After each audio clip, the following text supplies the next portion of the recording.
नमस्कार. जर तुम्ही तुमच्या बायकोला हा प्रश्न विचारला तर ती तुम्हाला हेच उत्तर देईल. तर प्रश्न असा आहे की महाराष्ट्रात बनलेली सर्वात सुंदर साडी ही कोणती? याचं उत्तर आहे पैठणी साडी. तर ह्या प्रश्नाचं उत्तर पैठणीच का हे तुम्हाला सांगतो. पैठणी साडी ही हातमागावरती बनवली जाते. यामध्ये एक आडवा आणि एक उभा धागा एकमेकांमध्ये गुंफून साडी तयार करतात. या साडीची खास बात म्हणजे पदरावरील आणि काठावरील नक्षीकाम. ही साडी विदाउट मेकअप एखाद्या स्त्रीला सुंदर बनवते. पैठणी साडी ही दाखवते ते म्हणजे महाराष्ट्राची संस्कृती आणि कला. या साडीचं नाव हे पैठण या शहराच्या नावावरून पडलेलं आहे. या साडीची मागणी ही भारतातच नाही तर इतर देशांमध्ये देखील जास्त आहे. मग कधी घेता ही साडी?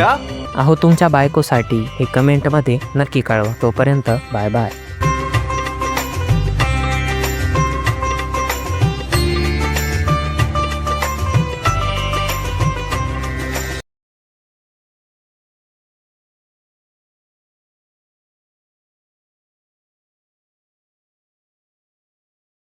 मग कधी घेता ही साडी?